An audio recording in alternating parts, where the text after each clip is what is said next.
Back-to-school savings are officially in session at Tanger Outlets. Shop the latest school styles with an extra 25% off during Tanger Style, our biggest sale of the season, now through August 25th. Plan your trip at Tanger.com.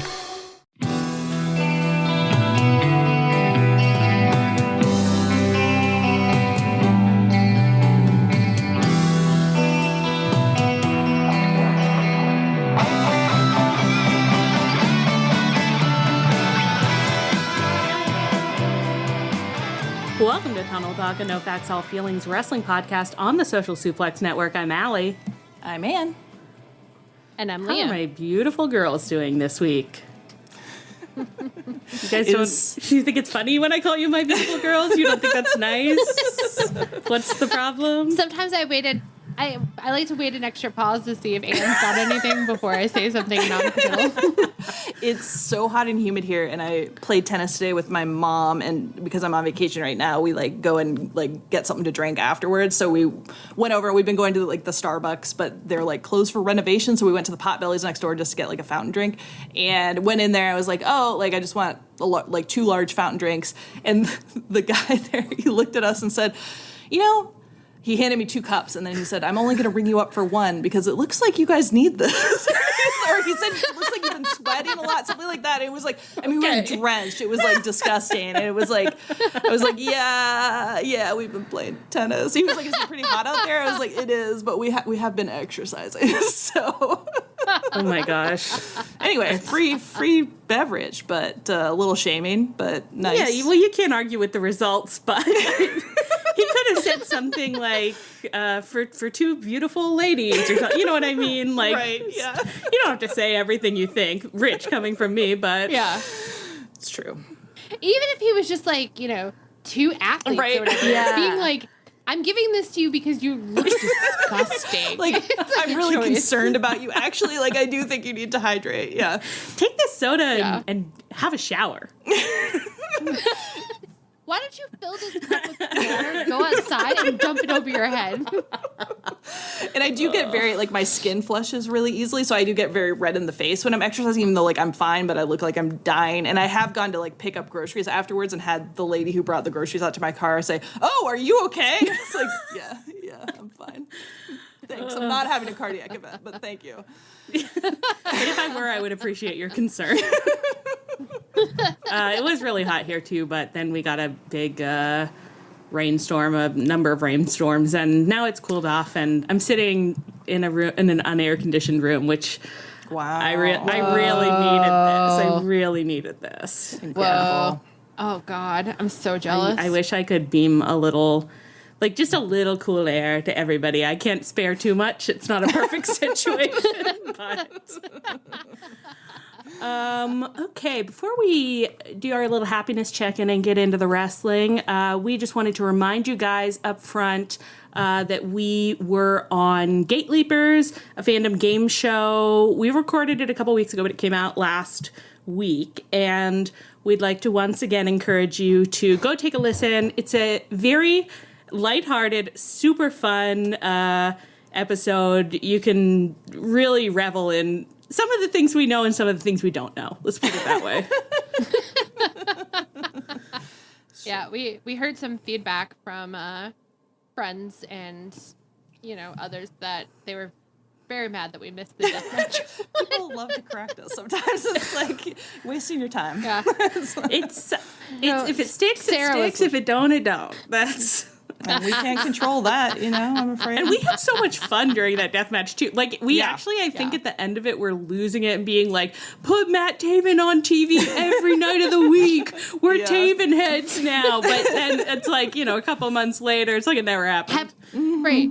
Have we seen him do a singles I don't think we match? have, because I was thinking, wow, I was so high on Matt Taven. I was like, where did that energy go? And then I was like, I don't think I've seen Matt Taven since. But I certainly, have we seen him, he's in the Undisputed Kingdom, correct or no? Yeah. So we must have seen him, but have we seen those Mickey Mouse gloves since? I don't think we've seen him wrestle since, probably. I mean, maybe, but We've seen him wrestle the conglomeration at least 16 times in the past month. But I agree. I agree that I would not say he's registered. When there's a crowd, I don't. It says a crowd of white men that look alike. My eyes have not seen him. Like, certainly, I've seen him behind Roddy, but that's not anywhere. This is.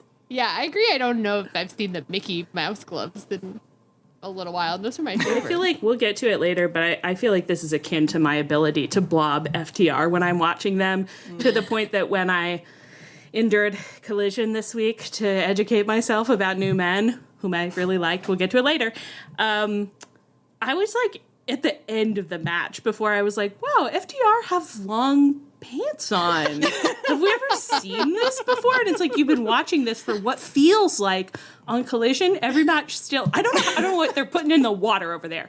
Every match feels like an hour and a half. So it's like, you've been sitting there for an hour and a half. You didn't notice that they're not in diapers? No, I did not.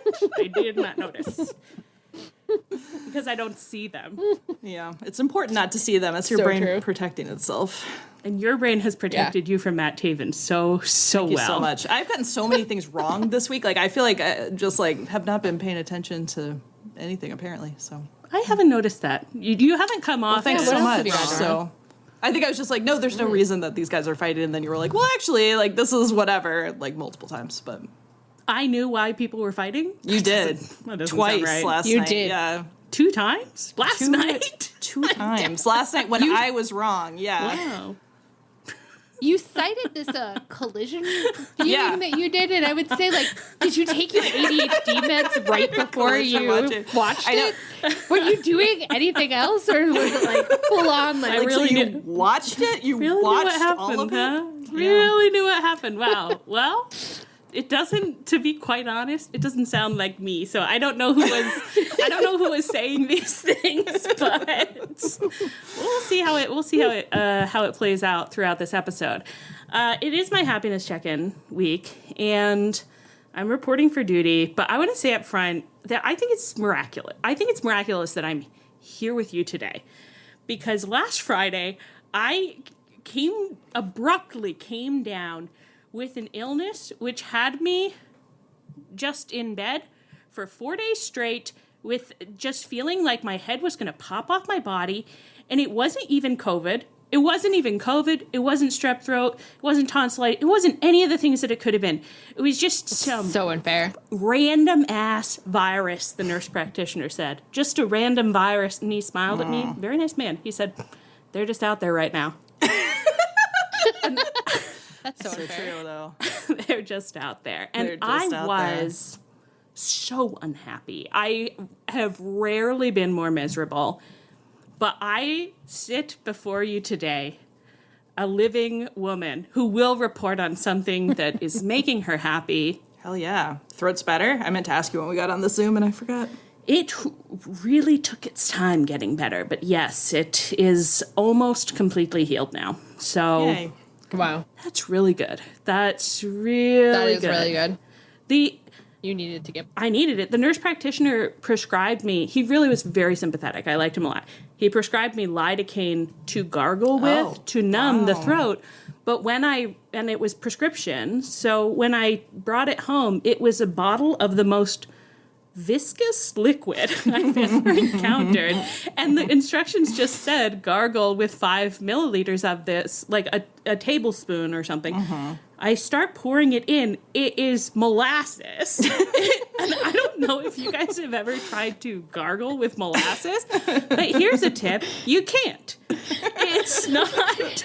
That's not what that substance can do.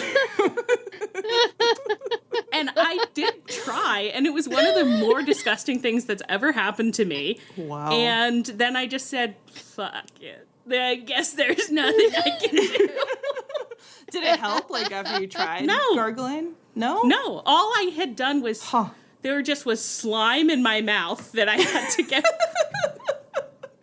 I feel like sometimes they give people, like, a lidocaine, like, throat spray, which seems a little more That's efficient. normal, I would Yeah. say. I don't think to be honest, I don't really like them. I did get we can't get in. You know what? I can't keep explaining these medicines I bought and experimented with. I did it in the middle of that. I was like, is this for think of happiness? Is it the lidocaine molasses? Like I read the sounding more and more unhappy, actually. Yeah. the happiness prompt and was just like, they can't make me do it this way. You are kind of feeling like that right now. It's true. My happiness thing is that a couple weeks ago, I just went crazy. I just had been resisting getting influenced into doing this for years and years on TikTok.com. But I was really at loose ends one weekend, and I went to Costco and I bought a Ninja Creamy, the machine that you just freeze stuff in your freezer in a little tub, and then you put it in the Ninja Creamy, you lock it in, and it uses what it calls advanced creamify technology. So is it basically a blender? No. I feel like I don't know any of the words you're saying. It's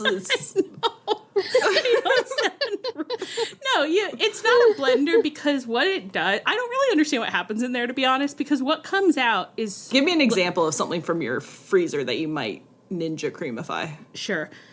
Okay, for example, what I have in there right now, I just had a bunch of peaches that I chopped up, put a little sugar in, mashed them, and just froze them rock solid.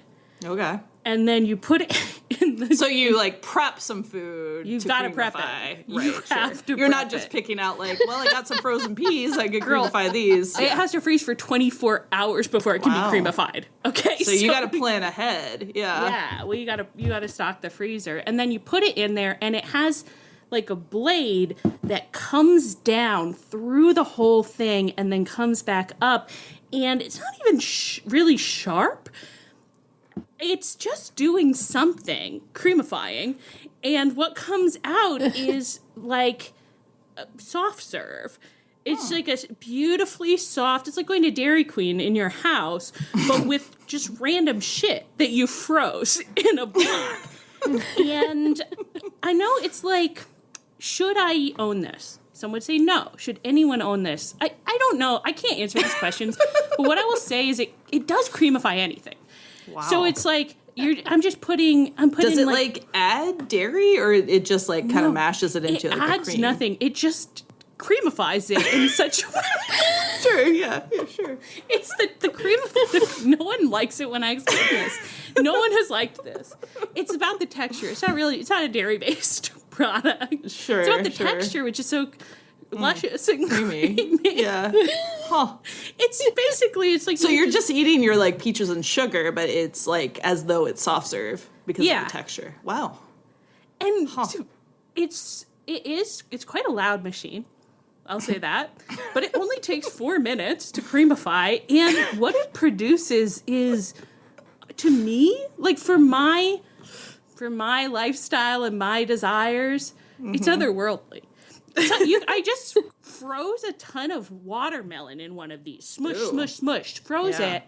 It's You could like probably put a little mint on that watermelon and absolutely. really You could- go to town. I put a little lemon or lime in. I'm not a freak. Nice. I put lime in. And it's kind of like, then it's like having like a Rita's in your house, like a Rita's water ice, as we Delawareans say. And it's just all in your house. It's on your counter. And do I know if I think people should own this? No. But I do, because I was really bored and I went to Costco one weekend. And every time I see it on my counter, I think to myself, advanced creamify technology. I just like Googled it because I wanted to see what it looked like, and the tagline is "Dreams can come true right on your countertop." I mean, wow. So that's what's making me happy. I love that. That was a great one. You might have influenced me into. To be honest, it totally fucks. It's so I really didn't think it was worth it. For 2 years, I kept being like, I don't think it's worth it. And then it just caught me at a moment, and it's like, I think it's worth it. To be honest, I do think it's worth it if you like having icy frozen treats, if that's the kind of person that you are, and you just wish that, like, you look at things that aren't icy and frozen and think, wow, but what if it were? This is a machine for you. This is what you need.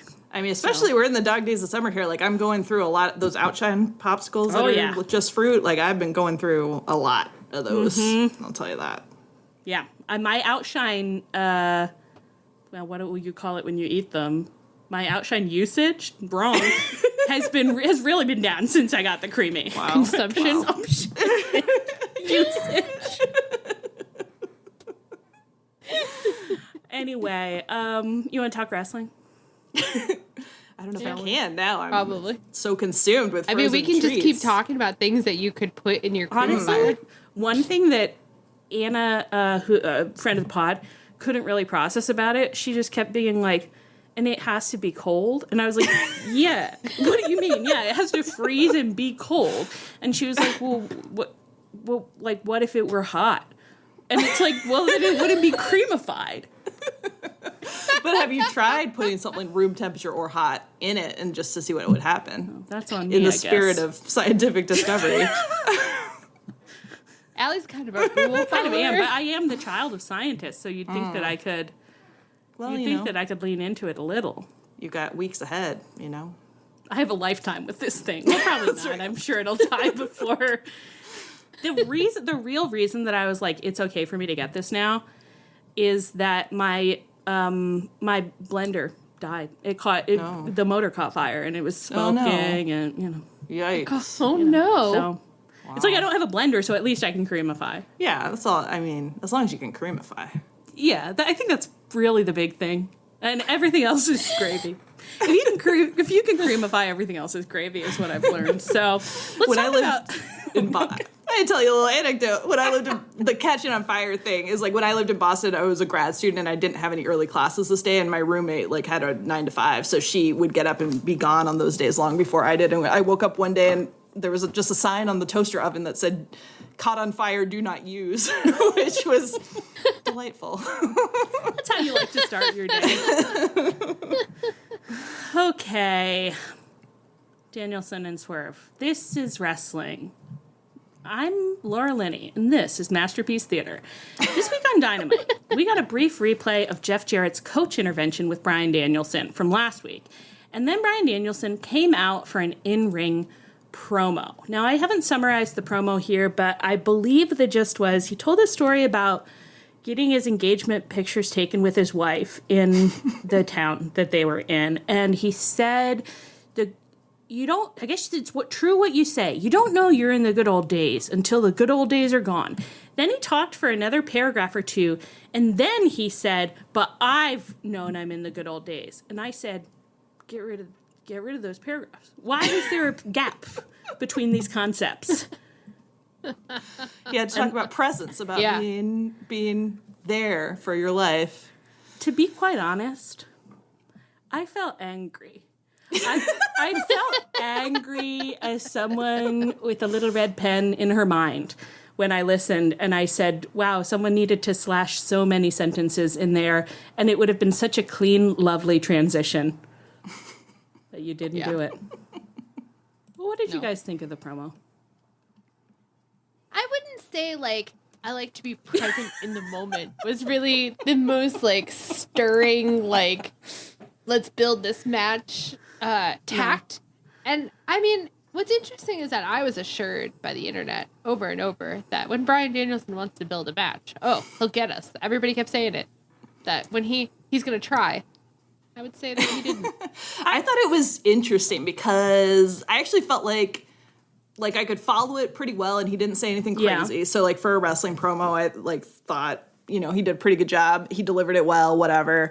I also thought it seemed very authentic. So it was and I thought I like Bryan Danielson. This seems like a nice, well-adjusted man. I think the thing that was interesting was usually in AEW, authenticity really works really well and is and people don't like it when people get a little more cartoony or whatever. But I think at this point, it's like, Bryan Danielson, if this is how you feel, just kind of happy in your life and happy to, have a nice match and whatever, you need to be a little less authentic because, you're building a wrestling match. You need some issues. Watching it, I was like, it doesn't seem like he cares about this match at all. He just wants to be present in the moment and really experience what's happening to him. So, why should I care if he wins or not? Well, I thought it was weird that he didn't get at all into an arena of being I've been so present these past few years, like, which is a gift because when I wrestle, this is how I feel. He didn't do this, did he? I'm looking at what I think is the text, but it's like we're like I feel like alive. I feel, like when my hands are on another man's body, like that's when I come to life. Yeah. But I promised my daughter I wouldn't put those hands on any man's bodies anymore, and that I would come home. Imagine if you given that promo. Boy, I'd be interested. I'll tell you. I would sat right up. I think there was just something so like. It didn't feel for a promo about being in the present. It didn't feel very urgent. It didn't feel like him being like, I'm like, what if he said like, I'm scared of losing the way I feel when I'm in this ring. Yeah. And at Wembley, like I worry that I'm going to have to feel enough of that feeling to last me the rest of my life. Like something like that. I feel like he would get me. I would be like, okay, I want you to feel enough of that hands on another man feeling to get you to death. Yeah. Didn't say it though. Yeah. To get you to the end. Yeah. I mean, I think the trajectory. Well, we'll continue through the segment, and then I'll say what I'm going to say. Okay. Well, but so I think ultimately we'd say it didn't. This part of the thing didn't super change our perception of the situation. It was a good promo. It just didn't build the match for me at all or make it feel urgent at all. It's kind of like a pleasant TED talk more than a good promo. Yeah, he literally got up there and was like, I want to talk to you about promises and about presents. And I was like, this is like sermon. You can tell the milieu I grew up in, but it's like that's how people give a sermon. Like you tell them what you're going to say, you say what you're going to say, and then you tell them what you told them, And it's like, I mean, it was like I followed his promo better than many of them, so I thought that wasn't bad. It was cogent. Yeah. And I mean, like, I do think that is his authentic personality, because the vibe was very much like, I'm in the moment. I don't build feuds. I just show up to them, and when I showed up to them, I have a good time. And it's like, yeah, like, Bryan, like, I do often when I watch your matches, I am having a good time, but, like, maybe, like, you could be in the future a little bit. Like, not just... Like, I agree, we shouldn't be in the past. The past is where bad things are. We don't relive that. And the present is nice, but sometimes it's okay to, like, look to the future and say, hey, and I think, what's coming down there? How about if Bryan Danielson, the real man, is in the present enjoying this promo where he's playing Bryan Danielson, the character who, like, wants to win a title, Like, how about a little of that energy? Brandon, have you ever heard of this thing? It's so crazy. It's called acting. Have you heard of acting? It's called kayfabe, Brandon. So I don't know if you know what that is. He's like, what I know is going into the woods to be with my heart, and I wish I were there right now. Anyway, okay. So luckily, I mean, Swerve interrupted just as Bryan was being like, what was he saying at the end here? He's like, I will go all in and be in the moment. All right. Okay, Bryan. Swerve interrupts, comes down to the ring, and he cuts this promo where he's like, look, Bryan Danielson, lots of people grew up looking up to you. I grew up looking up to you. You're great, but you say that you came here to win the world title, and you didn't. And it's not, he said, this is not an achievement award. Hell yeah. We popped so hard. We popped for that so hard. Yes. That was the exact right thing to say, and it really did feel like he was Bryan Danielson was like gave like his closing speech in a courtroom, and like Swerve was like countering it, like it was just he just taking it apart, being like, you don't get the belt for like a career like achievement award. Like that's not how this works. You have to earn it, and I don't think that you want to. Right. Like you're not like I thought this was such a great tack, and that the way that he delivered his whole promo felt so like it felt so powerful. Like it was like, you are really in control in this ring right now. And I will say that my favorite part of the whole promo was when he said, I know you want to be in the moment, so let's be in the moment, Bryan. And then did the threatening. It was just like, bam, nailed it. This was that's the exact rhetorical gesture that makes me, I already didn't like the promo, just be like, yeah, Bryan, let's be in the moment right now. it was very like, oh, look at Swerve carrying this feud by himself, like because he brought a very where have we seen intense, this before? Sexy little energy. We've seen this before. He has gotten so good at delivering promos where the other person has given him absolutely nothing. Because it's like, what is your opponent, Bryan Danielson? What are they supposed to do with I love to live in the moment? Like, I mean, Swerve did great, but it's like, you're not helping him out, buddy. Yeah. It's like Bryan Danielson didn't even say anything about Swerve, did he? He No, not a shouldn't thing, have which to is keep crazy. doing this. I think this is so fucked up that he's now had to be in at least 2 because of Samoa Joe, maybe more that I've forgotten, of these feuds where the other guy is just like opening their binder to like generic wrestling like promo number 34, and you're just shaking them like, can you be in this fucking moment? Can you be in this fucking moment and talk about this thing that's happening? Yeah. And when you talk about Samoa Joe and Bryan Danielson, it's like, ROH guys that people feel very nostalgic for, so they're talking about their performance as though they're gazing straight into the past and telling me how amazing they're doing when they're barely there. And then you have to, it's not worth talking about, but then you have to go online and just have people on Twitter being like, you think that Bryan Danielson can't build a feud? You think Samoa Joe has to work to build a feud? And it's like, I've just gone totally limp about it because it just makes me feel so like bad, kind of, where I'm just like, well, I don't know what to tell you. I don't have history with these men. If they don't do anything to make me interested in them, why do you think that I'm obligated to be interested in them? Yeah, well, it's like Swerve said, it's not an not an achievement achievement award. Like, you award. don't, if you gave a great promo 10 years ago, it doesn't mean that every promo that you give after that is automatically great. Every time you step into the ring, it's a new fucking like chalkboard. Yeah. Like, you're starting and I don't over. think so much Rasa, ask as the consumer of a product designed to entertain that I am entertained by that product that's happening at that moment, not 10 years ago. And not my you own think memories that Bryan of the Danielson is past. obligated to entertain you? You think Well, he that's has crazy, to work too, to 'cause entertain you? A lot of the people defending this are like, of course the match is going to be great. And it's like, yes, of course the match is going to be great. I'm Everyone not concerned about agrees. that. I'm concerned about myself being bored this whole month is what I'm concerned about. Yeah. That's why I got kind of annoyed that, like, people were like, if the only people who are disappointed that it's not Swerve Hangman are the Hangman, like, obsessives. And I'm like, okay, that's not fair. like, that's not it. Like, I love Hangman. He's not one of my special guys. I love him. The issue was simply that, like, yes, Bryan Swerve is going to be a great match, but with Swerve Hangman, I would have 2 months of, like, entertainment. Yeah. Where it's like, Bryan's going to give One me, night. like, Yeah. this. Yeah, one And, night. yeah, and it's kind of like, it's like Bryan Danielson is giving this promo where he's like, I'm going to go all in. And we're just over here like, well, I'd love to go all in, but you're not giving me a lot to work with. Like, who is this experience for? Like, I guess you think it's for you. Well, I think it's for me. Yeah, well, it's like, you can go meditate on a mountain on your own time, but I ask you to be entertaining for this 10 minutes. Like, that's all I want from you. I don't Yeah. know.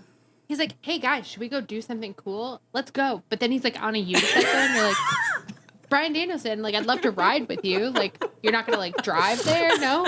He's like, bye. Not really my business if you're coming No. with me.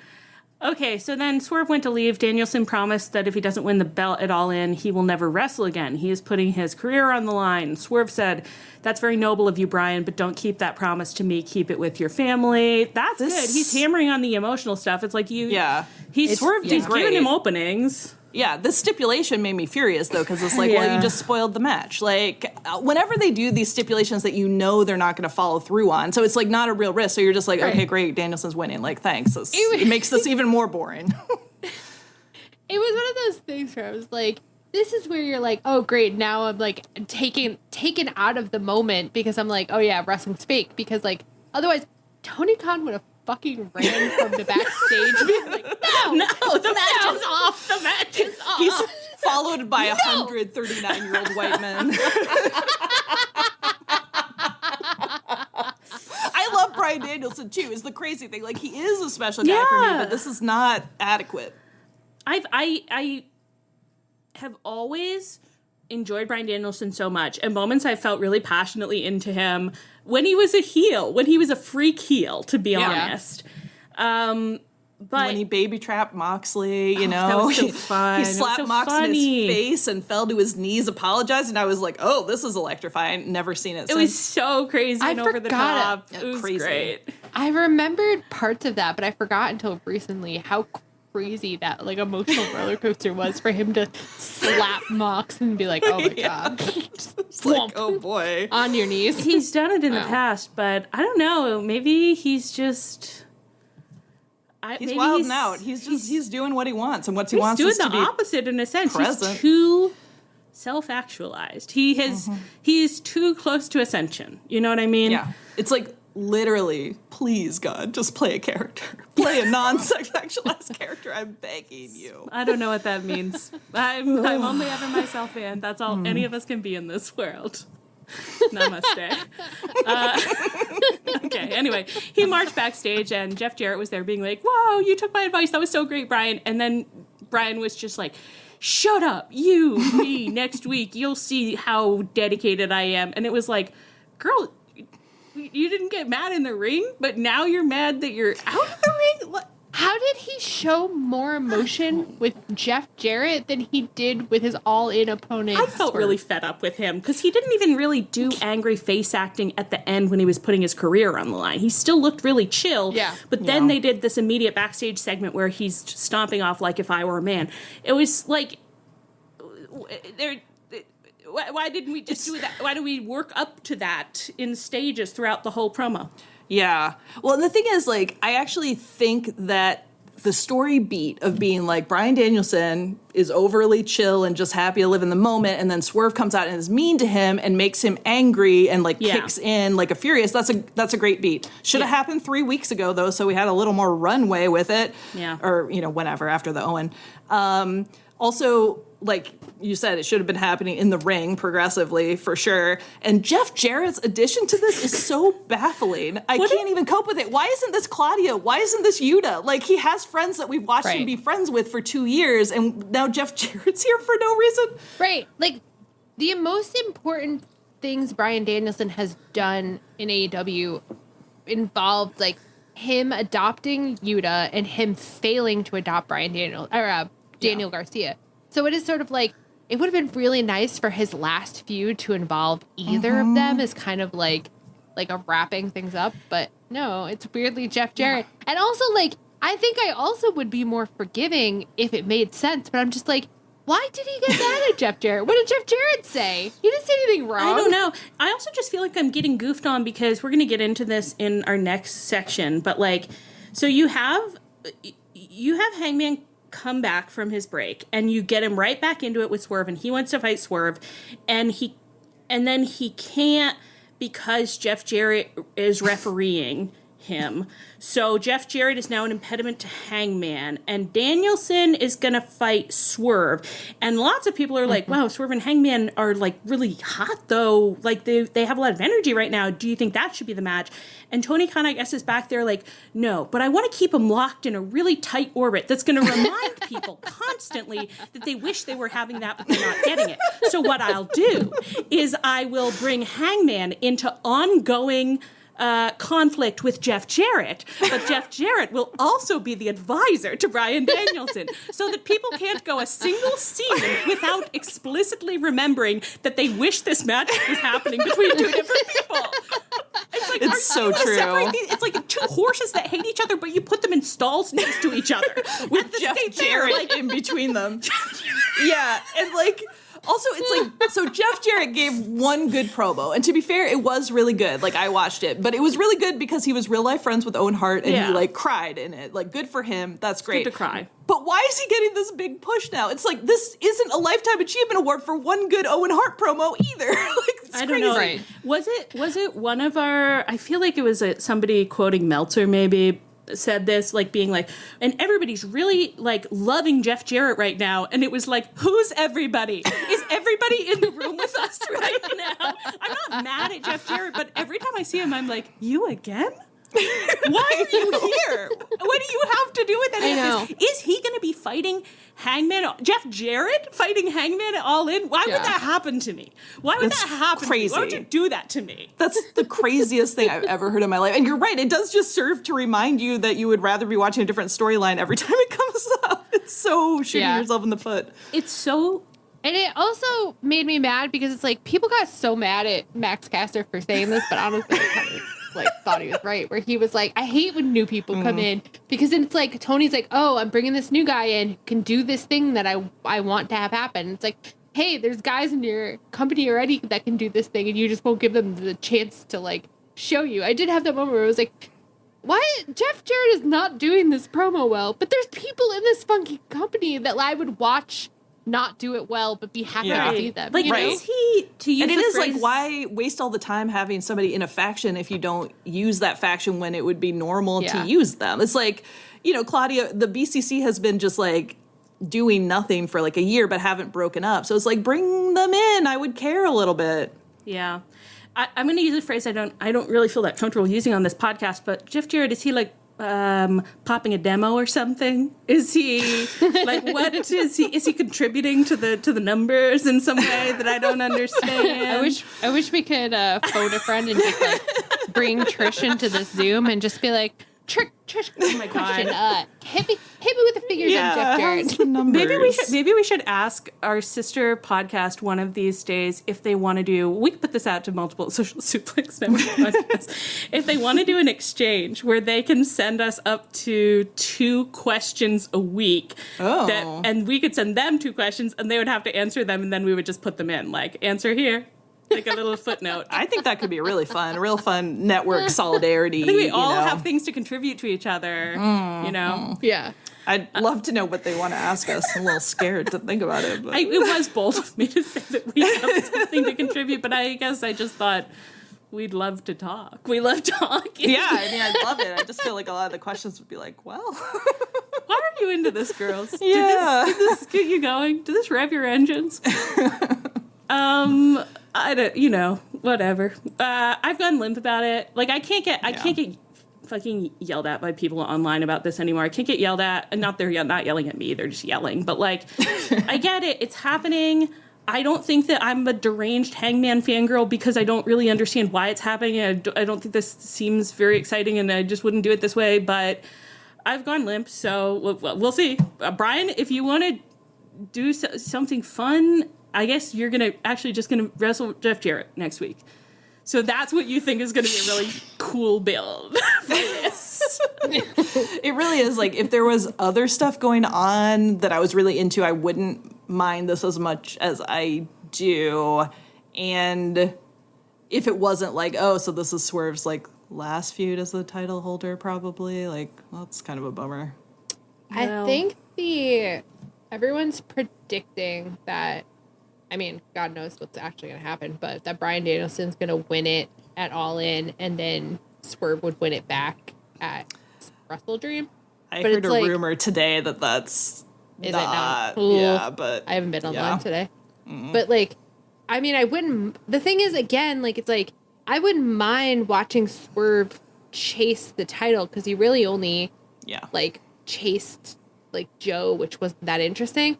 But it's like, again, it's like, is Bryan Danielson going to give him anything? I'd rather, like, see him chase Hangman. Or, you know. I mean, I'm open to him. Darby, I'd be down with him. Like, well, so now we are, let's get into our Darby section, and then I feel like we'll circle back on some of this. I mean, I don't know how long we've been talking about this, but this past week on Rampage, Darby won the Royal Rampage, which was the big 2-ring extravaganza, like, I don't know, Battle Royale or whatever, that they filmed right after Blood and Guts, which Darby also wrestled in, which is crazy. Leah actually ran down, like, everything that Darby's done for the past 2 weeks. He's wrestled on, like, most of the flagship shows. Like, he was on Collision, then Blood and Guts, then Royal Rampage that aired the same night, or, like, got recorded the same night, and then was on, I was on Dynamite again this week, and he's going to be on Collision this week. The collision this week is the one that even like really tips it over the edge, where it's like, after what I saw, Yeah. I guess. But I guess it's like he didn't jump off a ceiling, so for him, I guess it was a light night's work. Yeah. Totally crazy. Have you seen the old video clip where like he impressed a girl by putting hot sauce on his butthole? Jesus Christ. Like that's a maniac. And he's been chasing that high ever since. Yes, clearly nothing's ever lived up to it. If you told me that sometimes, okay, you know that thing they used to do when I'm like whispering, I'm like, you can't say this. Leah, cut it if you have to. That thing they used to do if you would like want to make a horse seem livelier than it is, and so you just put a little ginger in its butt. It's called figging. If you told me, nobody, don't come at me. If you told me that Darby puts a little fig ginger in his butt before these matches just to like get him going, I wouldn't really react. I'd just be like, yeah, that sounds right. I see that. I can see that for sure. Anyway, I thought the Royal Rampage was really fun. I had a really good time, actually. I would say the one big takeaway that I was like, ooh, let's do this more often. Matt Menard was on commentary, and then he hopped off commentary to be a participant in the Royal Rampage, and then he got eliminated, and whoever was on commentary was just like, get your shirt back on and get back over here, and then he just had to come back over and hop back on commentary. Wow. I would like a match where, as people get eliminated, they come to the hot seat on commentary, and they do they're like an on the ground reporter. So they're asking like, what's it like in there right now? And they're being like, the vibes have gotten really scary in there. I was not having fun. And they're just on commentary until the next person gets eliminated. Yes. And the then, second somebody else gets eliminated, it's like, get your butt backstage and let's get our new guy in here. I like that. Put your shirt on and get back over here. It's like commentary is a no shirt, no shoes, no service area. They're genteel. They're civilized on commentary. And then Hangman did interrupt this match to wail on Jeff Jarrett. So again, that's what I was referencing earlier. They're locked in orbit. Now, the winner of the Royal Rampage gets a title match at Grand Slam. So by Grand Slam, presumably the title holder will be either Swerve or Danielson. I think we're all kind of guessing it'll be Danielson for some reason. So presumably part of what's going on with this Hangman Darby match we got that main evented Dynamite this week is that they had just faced off in Blood and Guts, and Hangman presumably isn't in a great mood at the idea that Darby might get to fight Swerve when Hangman wants to fight Swerve. Although this wasn't explained to us, so I'm just kind of spitballing. I think that's probably what's going on. Yeah. Oh, yeah. That's definitely what I read into it. Perfect. Yeah. It would be a little better if there'd been just a little promo making that explicit, I think. I would have done a little promo, and, you know, Hangman is pretty good at them. And he's really good at promos, so I would maybe have let him do one, but we move on. Now,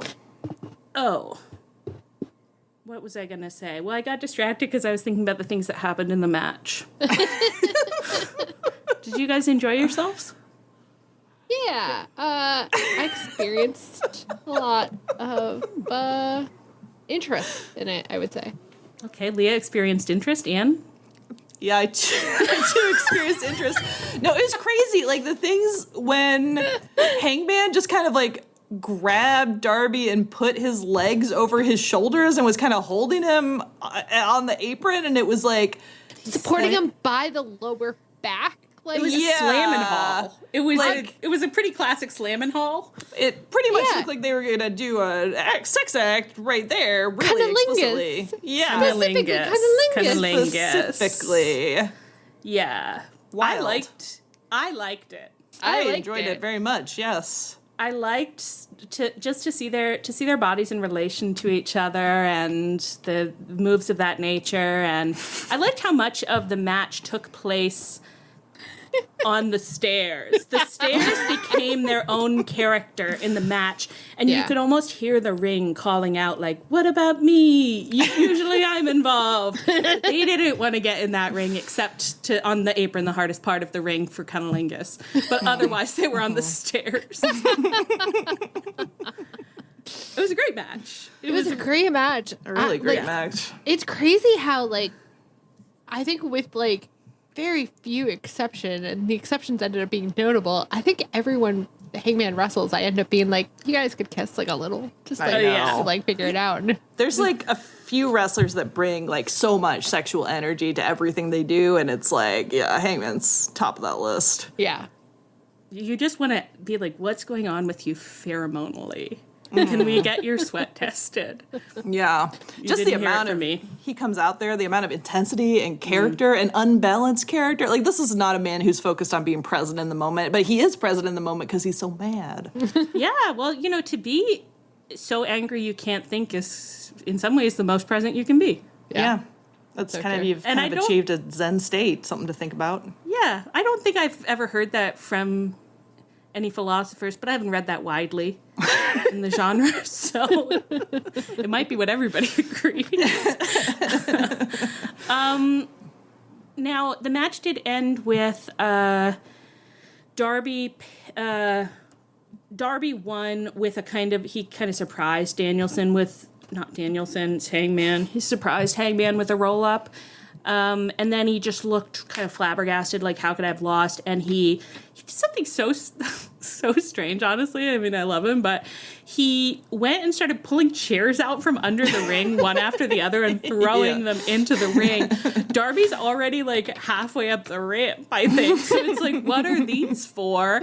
And then he didn't actually get to do anything with them because Darby was just elsewhere, just being like, I won, and Hangman just had his mountain of chairs. I think, was Bryce in the ring with him yelling at him? I think Bryce was, like, screaming. Yeah, he screamed at Bryce, and he pushed Bryce, yeah.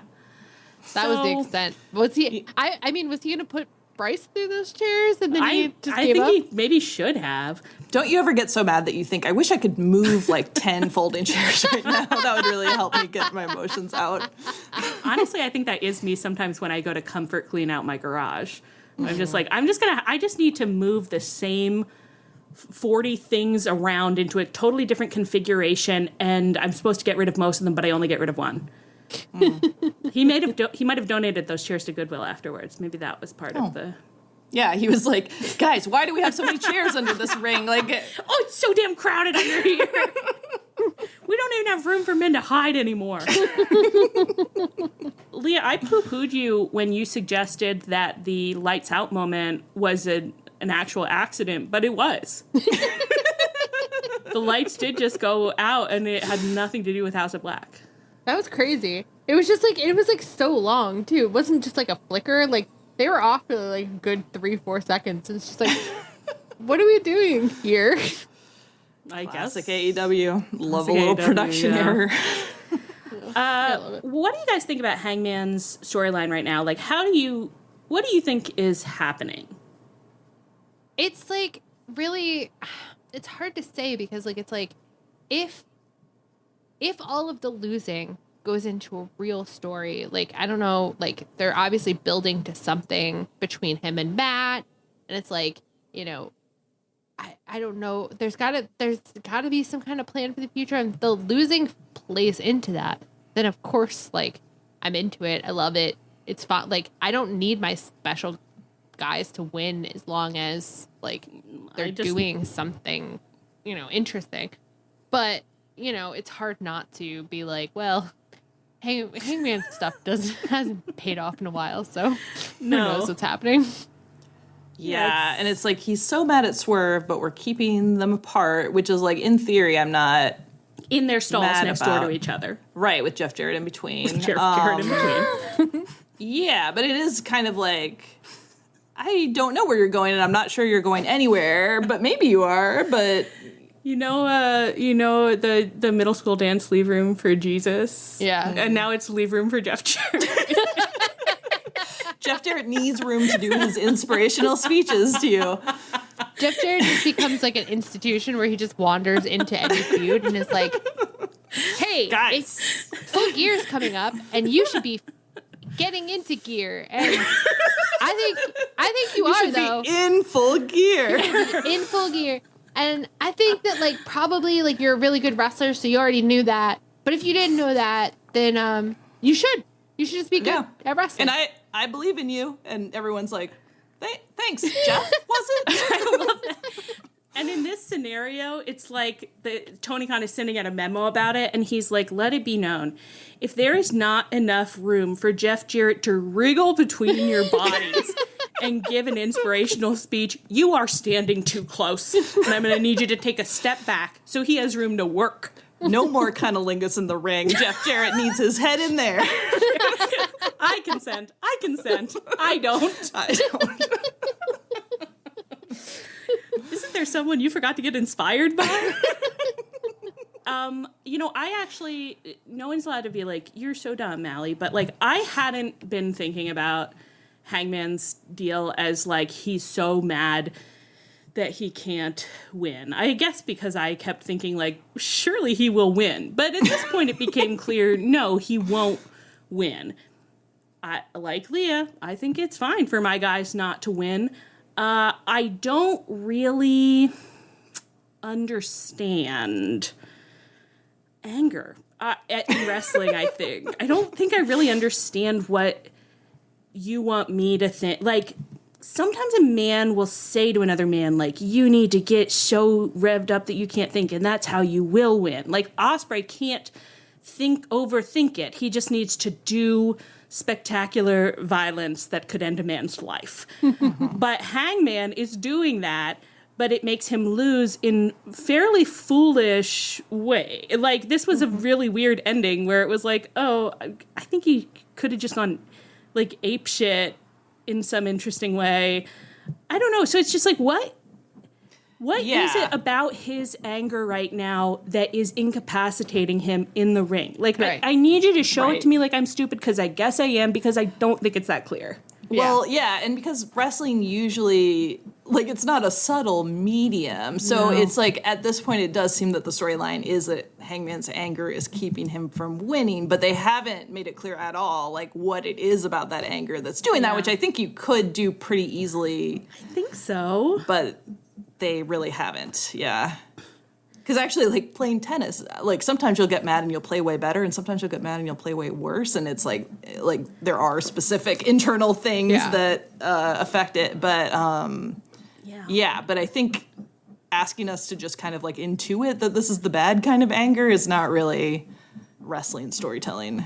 It's not really working for me, and I think it's the kind of thing that also wouldn't be a bad idea to do some kind of two-person promo where somebody else is verbalizing some of this stuff, and then we're seeing Hangman respond to it, and that makes us be like, oh, well, that makes it a little clearer, like, where his head is still at. Right. Like, someone being like, you need to move on from this, and that's I don't know. It does. I mean, I know that's how they wrote him off, so, like, he had to come back kind of antagonistic with the Bucks, but it would have been nice if, like, he had come back a little in a better place with them, just so they could be having those conversations, Well, and like, they still could after, like, Blood and Guts, because they could be like, what the hell, man? Like, you're so out of control. Like, you just disappeared, whatever. But we'll never see the Bucks again, and we'll never see Hangman again. Are they hurt?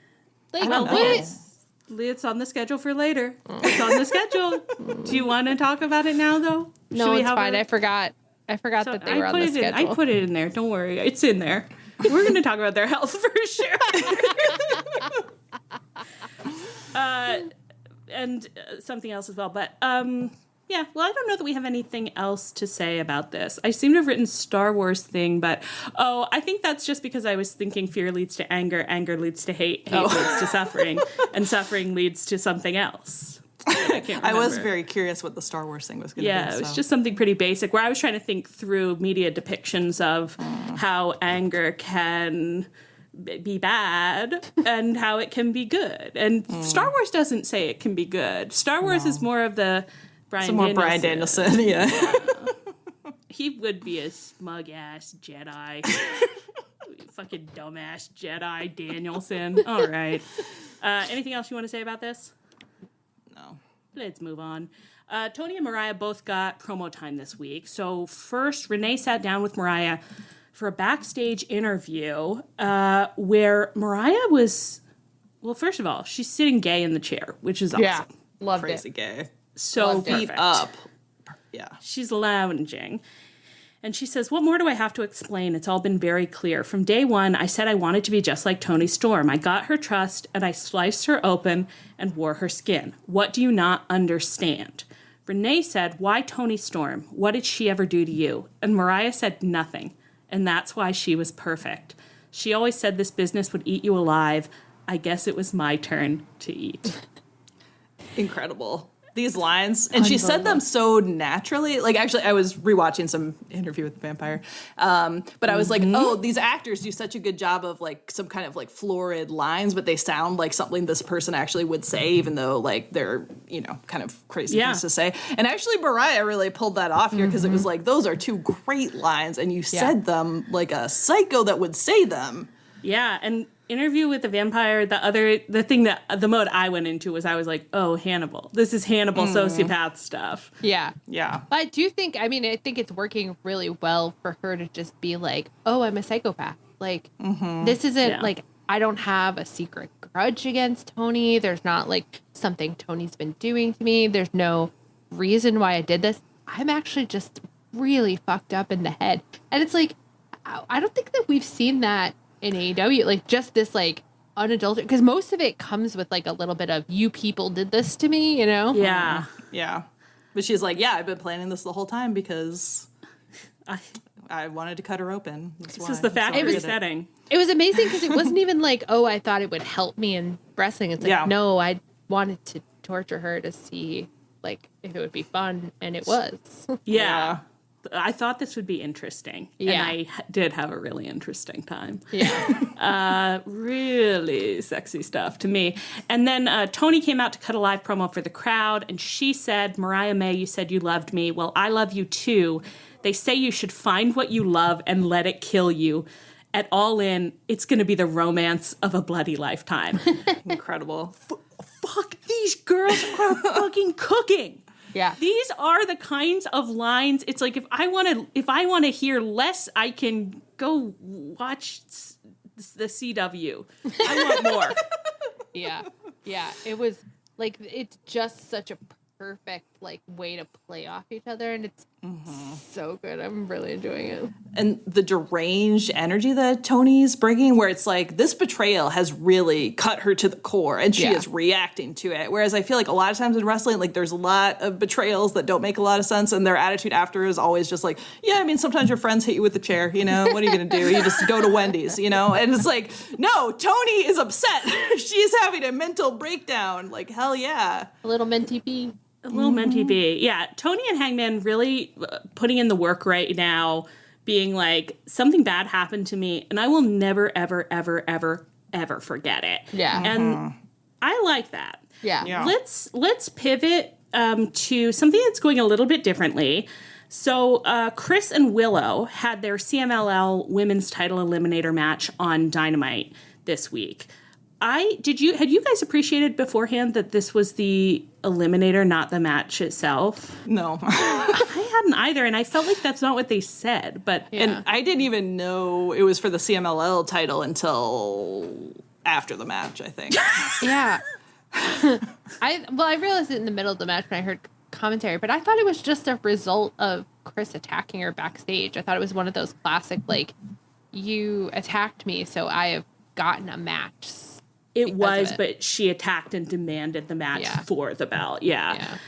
You know, they really shouldn't reward them with eliminator matches for attacking their coworkers backstage. It's like, it's bad dog training, you know, from Tony Khan. It is. I was thinking about it actually during their initial promo where when Kris attacked her, she like slammed her into some equipment, and then I realized how often people are being slammed into equipment, and then I thought about in kayfabe what it would be like to work as just a random backstage tech. And no one ever gets punished for it's like you have a pile of sensitive equipment sitting somewhere and a man gets or woman gets smashed into it, and then it's like, and they're getting a special TV time next week, and you're just like, cool, none of my shit works. I have to recalibrate everything. I have to pick up a huge mess, but it's great that they're getting rewarded for this. It would be so funny for like a documentary segment where it's like a tech guy being like, yeah, I did all these settings, they did this, and I had to spend 2 hours redoing it. And then a security guy is like, I wasn't even supposed to be on shift today. And I got slammed through a table. Thank you. He's like, I had to go to urgent care. I have a concussion. Yeah. And then they have like a concession stand person being like, my table full of popcorn. All the ketchup got squirted everywhere, and now I have to clean it up. Chris Jericho squirted it. We won our special office mockumentary about working in wrestling, but the wrestlers you don't actually see as often. They are kind of the the higher wild level animals that rampage through people's normal jobs. We want to focus on just the people at work at the wrestler zoo. I do want that, but I want the wrestlers to accidentally be having a little bit of a storyline that you only see over the shoulder. It's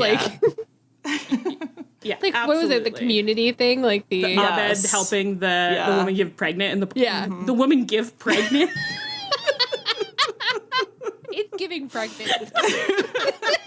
Well, it really was giving pregnant because she was pregnant and she had a baby in the parking lot, which is the natural result of being pregnant.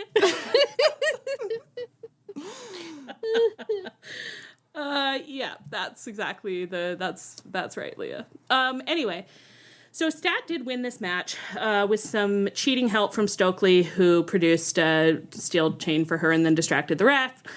She won the match, so she has a title shot now, which I assume is happening at Wembley, because if it doesn't happen at Wembley, I really kind of won't know what we're doing. But you guys know that we have really loved the Kris and Willow storyline from the beginning. Mm-hmm. I will say, I really think that they dropped the ball after the turn. Yeah. Yeah. Well, so there was a point in the middle of the match where commentary was and Kris Statlander is showing that she really hates Willow. And I had this moment where I was like, why? Why is she so mad at Willow? At the very beginning of the turn, it was just kind of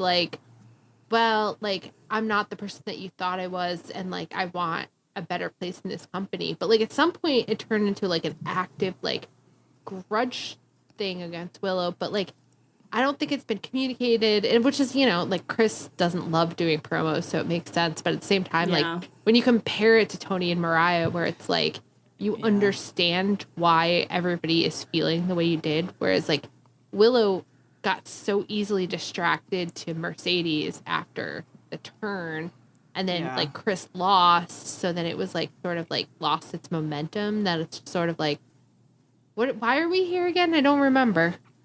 Yeah, and Willow really seems fine post-betrayal, so you're not having a lot of fallout for it. And it's they're still fighting, but it doesn't really seem to be impacting them very much that they are. But it should.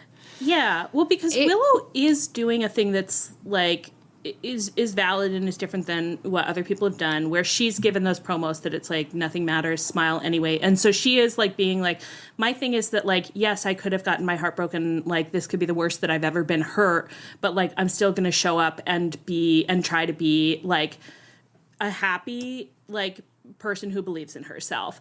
And it's that's fine and good even, but we need to see the moments where it's the mask is threatening to crack, and it's just I am hurt inside, because that's what's so powerful about Toni and Hangman right now, is that it's all there on the surface. It's so cool and vulnerable to get out there and just be you wrecked my shit. You fucked me up.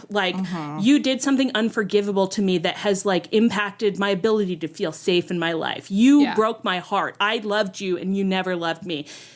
That's so powerful. Yeah. You don't have to perform it that big all the time, but I do think it would be helpful for us to see these moments where Willow is thinking to herself, I feel so bad because I loved this person and they betrayed me, and but I have to just smile through it, I guess. Yeah. Yeah. Mm-hmm. Yeah. Yeah. Absolutely. I would really enjoy that. That would be a really good way to keep her gimmick going. I will say I also thought about does she need to keep that gimmick? Because I think this feud would be doing a lot more if, like, Willow was like, I'm the one who hates Kris because I'm mad at her, because I think she's probably the reason I lost to Mercedes, because she was distracting and, like, you know, really upset my balance, and so I didn't do what needed to happen, and I lost my belt to Mercedes, and I'm so mad at her that I'm the one who's getting a little intense in the ring. But I think that for that to work, I think Kris should have won the first one. Yeah. Yeah. Now, and even with Willow kind of teamed up with OC, who's having his own sort of crushing depression in between things, I feel like you could, I mean, it'd be good if he and Willow were bonding about that even, you know, or like there was some continuity there. You know, it would be a very classic and potentially effective thing to do is to, if you could have Willow on this journey where she's trying to smile through it and just keeps being like, I can't, like, I don't understand why this person keeps coming at me, like, just leave me alone. Just like, fine, you never cared about me, fine, leave me alone. And got pushed to the point of saying, like, what do you want from me that you haven't gotten already? Like, you've taken my title. Like, you've taken everything I had now. And I know it's a little cheesy, but you easily could do it where you could just have Kris be like, I don't want you to be able to smile anymore. Yeah. I don't want you to be able to paper it over anymore. Like, I want to see you feeling the worst you've ever felt. And then you can play, if you wanted to, like, have Willow, like, experiment with heel stuff, that would be a way to pivot her into a heel thing where it's like, okay, you become the thing you hate then. Like, you give in to that, you know, that would be an interesting space. Yeah. Absolutely. Yeah. It'd just be nice to see some things that happen to the characters matter to the characters and create some character development. Yeah, unfortunately, I think they've accidentally fallen into the traditional AEW women's thing where it's like two girls are very mad at each other and are wailing on each other, and that's the extent of the thought that went into it, which is like, I feel like someone somewhere is going to be like, that's what wrestling is. It's like, well, it's more than that. Not to us. I don't know what to tell you. Well, and honestly, like, it is just like an extremely out of the box, like, for the men, also just like wrestling feud where like no one's character ever changes and they're just like cartoon. Like, so it's like the Toni Mariah stuff and Hangman at the same time is like, that's like high level stuff that we don't see very often. So it's like, you know, this is fine, but I would like to see them rise to that level a little more. I know why we're doing it, but it is very funny that we keep being like, and the stars of the women's division, Toni and Hangman. I don't know. Well, we'll see. We'll see what happens. I don't think we have any other updates on them. Okay. Let's shoot on over to MJF and Ospreay. So MJF opened Dynamite this week. I missed it. I was on the phone with my mommy. Did he say anything interesting? No. He said people are poor and they have Southern accents and they're fat losers and, you know, he loves America. Which, it was an incredibly classic MJF promo, like, from, like, 2021, 2022, you know? And it was like, that was fine then. Like, I think he used to give this promo, like, literally all the time, and I was just like, nah, it's MJF. He's a funny heel. But it's, like, hard to, like, have as much patience for it right now because it's like, no, you're better than this. You grew past this. You, like, you were changing. You were... So, again, like, I think this And also, like, in 2021, this promo wasn't opening the show every week the same promo. That's a very good point, Anne. Yeah. Usually it would come mid-show, so... Right. Yep. But, like, it's one of those things where it's like, this wouldn't be improved so much if we were able to see little cracks like what we were just talking about, where it's like MJF desperately wants to be who he was in 2022, and he's trying so hard to be that person. But it's like you see the cracks where he's like, I have changed and I have become bigger and I can't put this person on like a, you know, suit. And it's like, no, you can't. Like, Have we discussed before whether or not we could pay for, like, a subscription to the University of Phoenix online acting classes for the AEW backstage, and just like some kind of a shared service where it's just like, get in there. There's so many great teachers who could help you with these more nuanced performances.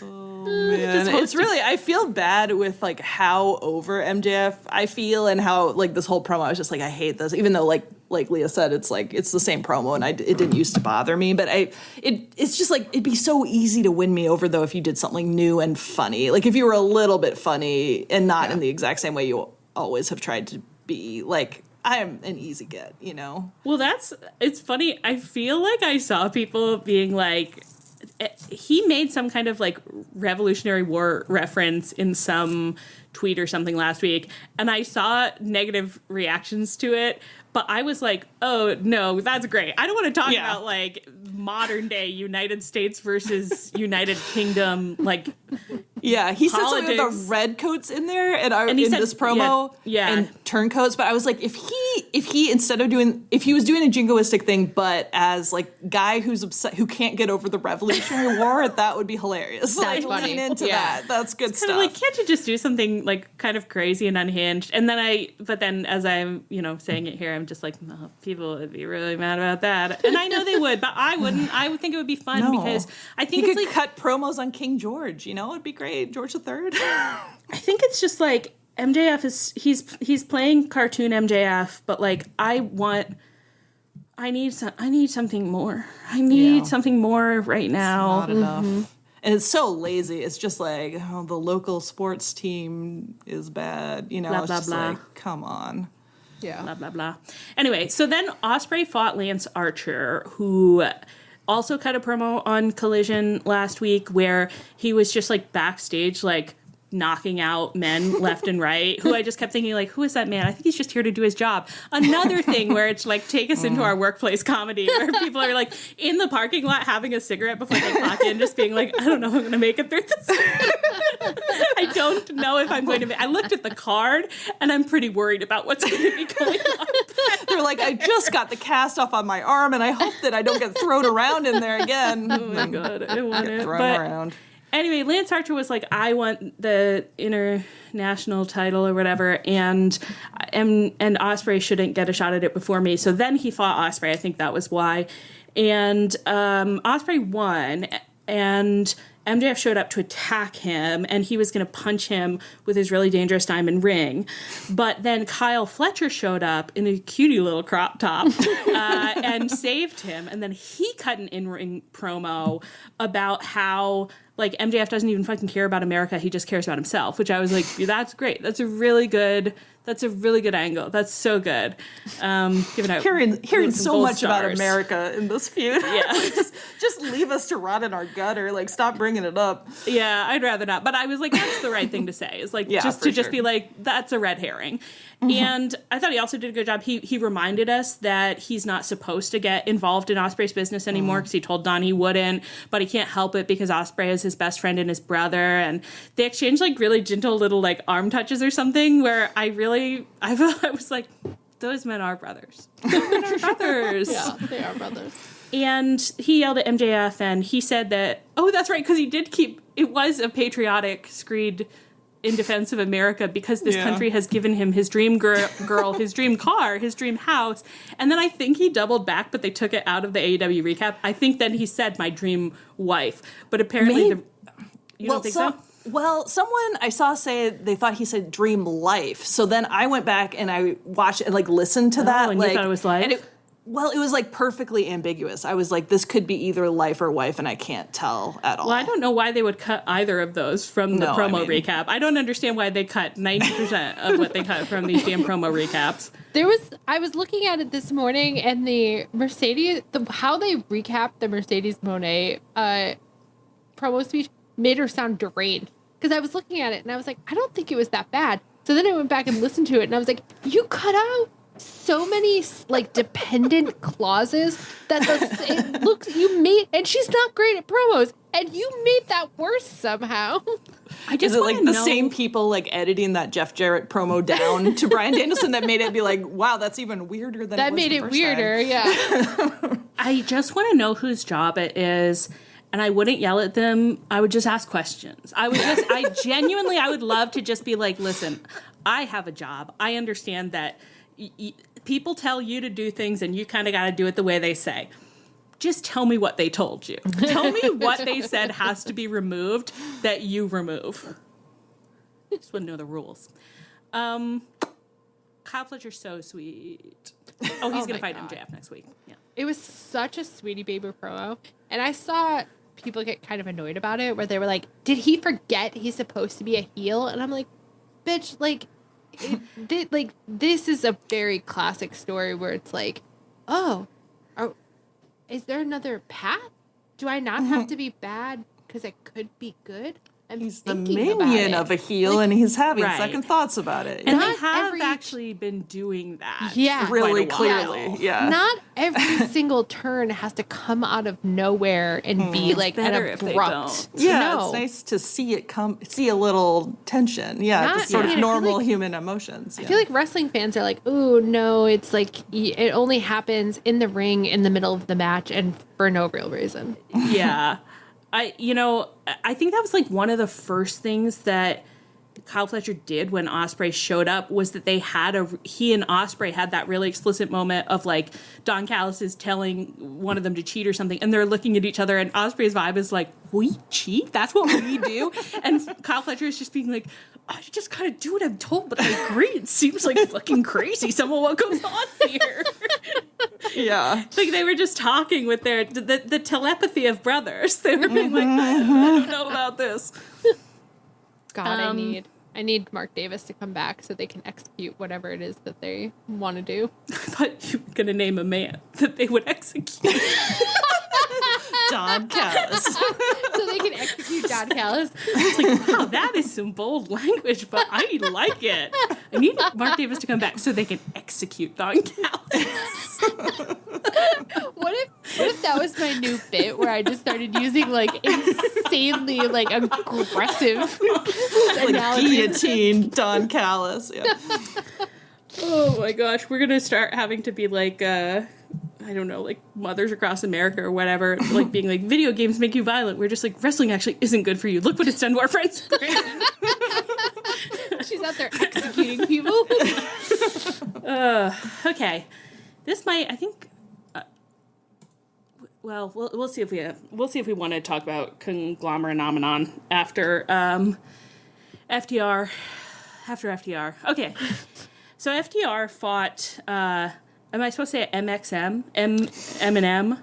M&M Collection, I believe. M&M Collection. Okay. Well, they fought. It might be MXM. Why did I say that so confidently? Why would it be MXM? Why would it be MXM? That wouldn't make any sense. M by M. M&M. M by M. Watch that be right, and then we'll be like, wow. Okay. Really covering ourselves in glory. Taking me out. M&M Collective, probably. Maybe? M&M. Collection? I just keep calling, what was their WWE name was like Maximum Male Models or something. That's the only thing I keep calling them in my head. I haven't learned their names yet, but they must both start with M. They're right here. Mansoor and Mason Madden. My God, it's 3 M's. It's a lot of M's, yeah. Let's call him 3M. 3M? That's based in Minnesota. Beautiful. Okay. Oh, that's nice. Yeah. Okay. I just like it because I keep thinking about like a jewelry store being like, it's from our Sapphire collection. It's from our M by M collection. Oh. I think that M by M Mansoor and Mason would probably love to hear that they're being compared to a sapphire collection. A beautiful collection. I just know them because they went to Soft Ground Wrestling and they seemed real nice there. Oh, that's nice. Cool. Well, okay, so they fought FTR. I think they've been signed by ROH, technically. But I think then did they debut on AEW? I'm really just trying to find out. Oh, go ahead. Very first match was on ROH, and then they were on the pay-per-view, the ROH pay-per-view. But then they came to Dynamite, and I think they're coming to Collision this weekend. So I don't know what they're doing. Collision, but not Dynamite this week, right? Oh, yeah. Was it 2 collisions? Maybe it's 2 collisions. Yeah. Oh, That's what I want to know is like sometimes people get hired or signed to ROH And I'm like, I wonder why. Like, we have no tag teams. These guys crazy. Seem really cool. It kind of seems like we could have them on AEW TV. And then the other day, I was like, I wonder if ROH is like Tony's legal Cayman Islands of wrestling, where he stashes assets that he doesn't want his financial managers at AEW to know that he's paying money for. The government would tax the hell out of the MXM collection. I gotta put them in my tax haven ROH. So that, like, sometimes, like, one of them just, like, tunes into TV and they're like, who are these guys, Tony? We're paying these guys? And he's like, no, they're just visiting from ROH. They're just visiting from ROH. And it's like, Tony, what have we told you? What have we told you about using the ROH tax haven? And Tony's like, I don't know. I'm on a call. But Tony should be stashing singles wrestlers there and bringing tag teams to AEW because we got no goddamn tag teams. We need a little Red Rover exchange. Like, let's just 2 at a time. 2 singles wrestlers head to ROH, and a tag team Red Rover comes right over. I do think all the time about this. Someone on the Social Suplex Discord said one time that ROH was just a jail for Athena. I think about that all the time.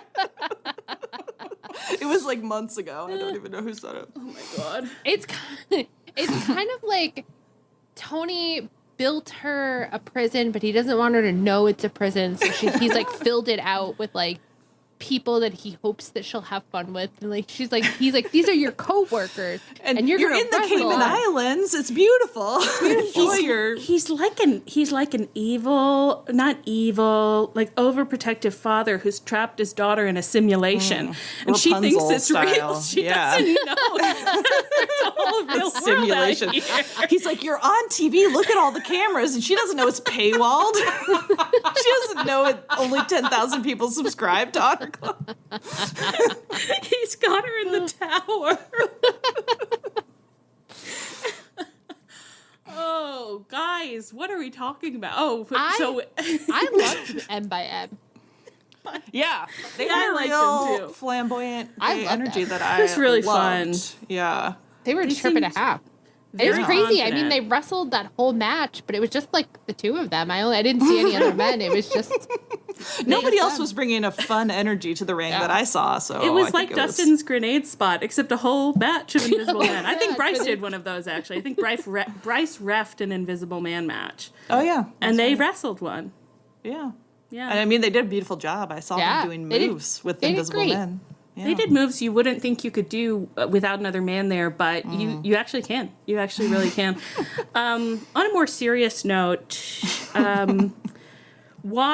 who assigned FTR to the welcome committee? When we were handing out roles, who said, let's put these 2 jackasses on the welcome committee? And if we're lucky enough to get a new tag team, the first thing that happens to them, that they are subjected to, and that I am subjected to, is that the new tag team fights FTR, and FTR puts up a good fight. They almost got us, but no, at the last second they win. And then on their way out of the ring, they turn around in unison and do, here's looking at you, kid.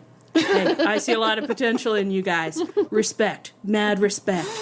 And then I have to watch it. I'm sitting at home every fucking time I have to see him be like, a lot of respect to you kids. Fuck off. huge fuck off. Huge. Speaking fuck of off. people doing the same goddamn thing for years. Every fucking time. The fact that these men were trying their best to look charming and fun and silly and all the things that we love, and they were really hamming it up. And FTR could not have been less interested.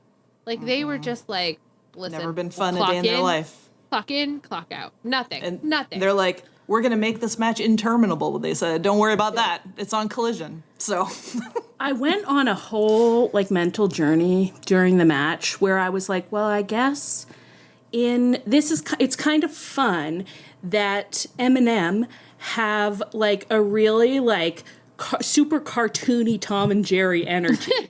And then FTR are being the straight man. That's actually fine. That's a dynamic that works it often works really well. But the joke is on the straight man. Yeah. The joke should always be in a cartoon, in a Looney Tune. The joke is on the straight man. Yeah. And somehow, at the end of every Looney Tune that Dax and Cash are in, they just bust out into reality, and they're like, this is actually a really cool sports movie. And we won. And we won the sports match in the sports movie you're watching. No, I was watching cartoons. Yeah. Yeah. Some people are equipped to be the only human being in a Roger Rabbit style cartoon or Yes. the only human being with Muppets, and some people are not. And Yes. FTR are not equipped. They're not equipped to do anything, really. They don't have the but- skills. No, absolutely not. They should lose every single time, and they should always look bewildered. Like, how did these fucking Muppets beat me? Yeah. They're not And then even people. And then the Muppets should be like, here's looking at you, kid. Like, great match. Better luck next time. Yeah. My Try God. harder. To be honest, I would really like them. If that's Yeah. what they got up to, I'd really Yeah. like them. I'd be like, that's so That's funny. They kind try of so Tony. hard, but That's like Tony Nese's deal, oh my kind God, of. you're right. Yeah.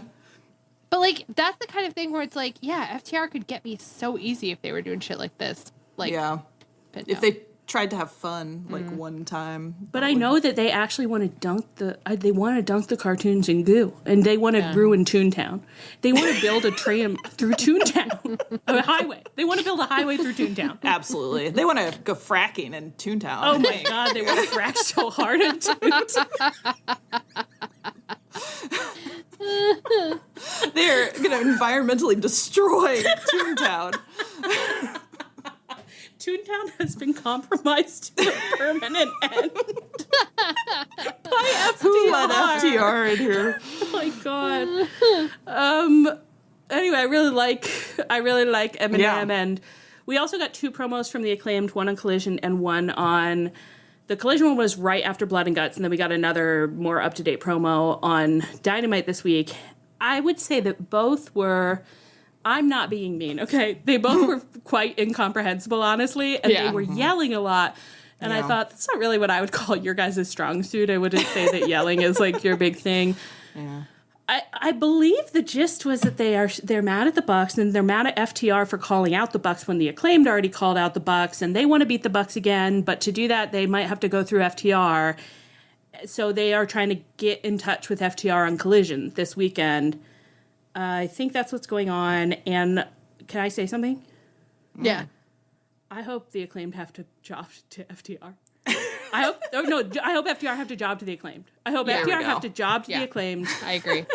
And Yeah. I hope that their bodies are just wrecked like little bug smashes on the ring, and that they try to, here's looking at you, kid. but they did have to job, and they don't go to All In Wembley. Oh my God. Please, but I God. bet they will. I'm just going to freak out if Yeah, we gonna redo freak it at out. Wembley. we can't do this again. We can't do it again. No. It's ridiculous. Hey Yeah. guys, we're not going back. We're not going absolutely. back. All right. I think listener and best friend of the pod, our friend Hannah, is going to visit me for All In. And Amazing. is probably going to have to watch All In with me. And Yes. I keep being like, I really hope one interesting match happens so I could be like, Hannah, this is what wrestling is. But Well, Toni Mariah. You have Toni Mariah. in we do have wrestling. Toni and Mariah. That Yeah, is that's true. something. Yeah, I am. My family's going to be here on vacation, so I'm going to probably miss All In, and I'll miss the pod that week. And unfortunately, my reaction has kind of been like, "Oh, so I don't have to watch All In," which speaks so well of the build, don't you think? It is a little rough that actually now we've moved past the part where I was like, what? Are we starting the build to All In? Could we do a really good build to All In? Now I'm just like, we're on a forced march to Wrestle Dream. And we can't get off this train until Wrestle Dream. I'm sorry, Bryan Danielson, but it's just how I feel. Leah, you want to talk Yeah. about the Young Bucks? Yeah. How Yeah. come I don't see them do things anymore? I mean, I know that they were in crazy. Blood and Guts. I do know that. But We're in Blood and Guts. am But I you going know, to see them do a tag match ever again? do you know who we also haven't seen wrestle like much at all? Who? Jack Perry. Jack Yeah, Perry, that's true. Okada hasn't Okada. wrestled much. Okada very hasn't much. wrestled that much. Okay, so I'm really confused. the last Yeah. time this happened to me, I later found out that a wrestler was creating a backstage that was so hostile that it caused repercussions we're still dealing with today. So I'd like to know who's backstage bullying the young bucks. Bullying the young bucks. Leah is channeling Matt Jackson from Blood and Guts. She is a ferocious mama bear, and she says, "Who is bullying the young bucks? Who's bullying them so they are unable to fight for me in the ring?" Is Will Ospreay doing this? MJF came back. Like, who is the culprit? Who is in Tony's ear, groom tonguing him? We are hosting a full promotion assembly, and we are locking the doors, and we're getting to the bottom of this. And I'm like, Matt, who's making you feel unsafe? You can tell me. Just tell me. I'll fix it. Someone's got a burn book back there. They're writing mean things. And Will Ospreay is a fugly slut.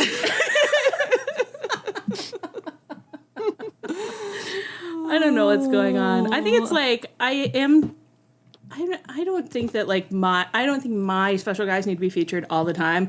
I am just sometimes like, it's crazy. They do have those belts, and like they aren't usually afraid to wrestle. So I'm kind of like, are you hurt? It's okay if you're hurt. I need to know. I wish I knew. Because if I'm hurt, I'll shut up about it. But it is because like I think like people have said these like blood and gut type matches are easier to like hide injuries. So I am sort of like, is that what's going on here? Yeah. But I just want to say something to you, my friends. Yeah. If I watch the Bucks lose the belts to either FTR or the Acclaimed at Wembley after only defending them like against like Top Flight, I'm gonna have a full fucking breakdown. Yeah. Why has the tag team division been in the dirt for like a year and a half? It's just like, what the hell are we doing? A once great tag team division. What's the poem? The Ozymandias poem? Yeah. Yeah. Nothing now Comes from remains. nothing. Nothing ever could. Yeah, Ozymandias.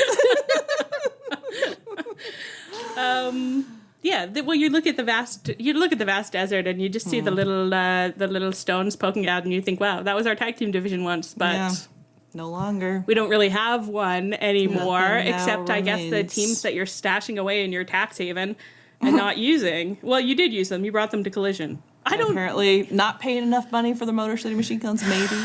I really feel very stressed out when I think about that. I know. That it's upsetting. depresses me so much.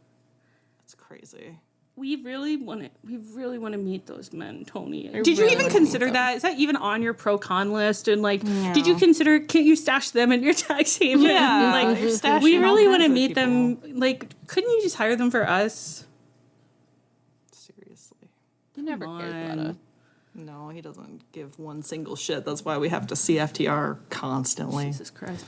Well, this really is actually just our final point of the show, is that we're really sad, and we see a kindred spirit on screen sometimes, and that's Orange Cassidy, and he is living the Conglomeromenon, but he's actually a really delicate creature. Okay, it's like actually it's like he seems like a low maintenance pet, but in some ways he's actually a high maintenance pet because you have to check in.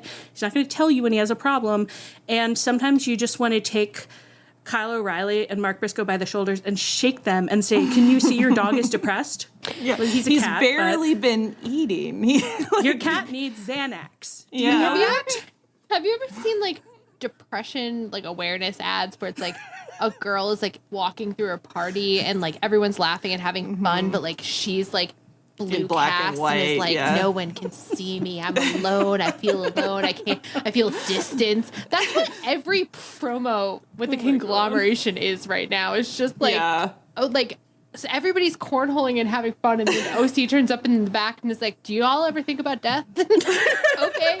He's like got his head on Lexi's shoulder, just like, and he's like, "Is it over?" I thought that him collapsing on Lexi was so funny because it's like the impression that he gave to me, having seen him have many of these little promos with Renee, was that it's like he's so depressed he can't see straight. He thinks this is his friend. Yeah. You don't even really know her. This isn't Renee. Renee is a safe shoulder. This is Lexi. And Lexi looked like, I don't really know this guy, but that's I feel like the job.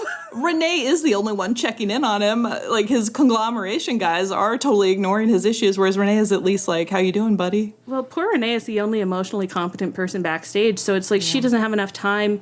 It's an underfunded public school, and she's our only guidance counselor. Like, she's like, she's gonna exhibit caring when she sees you in the hallway, but no, she doesn't have an opening for 8 months at least. Yeah. Mm-hmm. Yeah.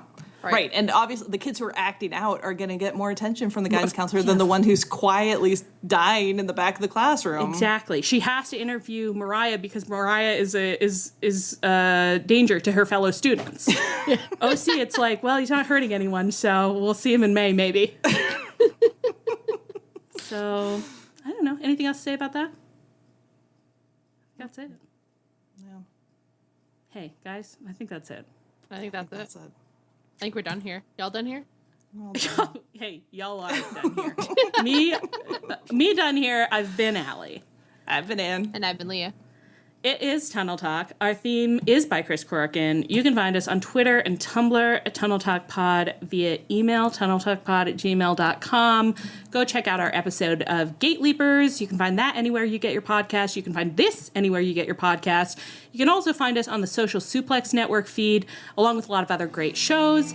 And you can find us on the Social Suplex Network Discord, where we have a like-minded community of people who are also experiencing emotions about the things they watch on TV every week. So it's a safe space for emotions. And I think that's how everybody would pitch it. Does it seem right?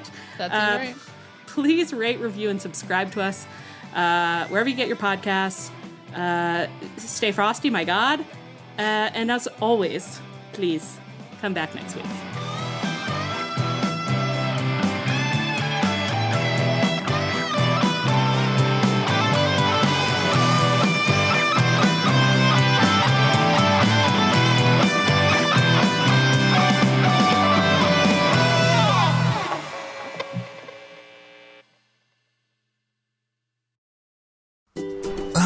Finally, it's my time. My time to escape the everyday at slots.lv. With my choice of hundreds of thrilling casino games, when I joined, slots.lv tripled my first deposit. And if you sign up now, you get a bonus of up to $3,000 and 30 free spins. I really love my time on slots.lv when I hit one of their hourly jackpots. And you will too. Slots.lv, your time to play. Back to school savings are officially in session at Tanger Outlets. Shop the latest school styles with an extra 25% off during Tanger Style, our biggest sale of the season, now through August 25th. Plan your trip at Tanger.com.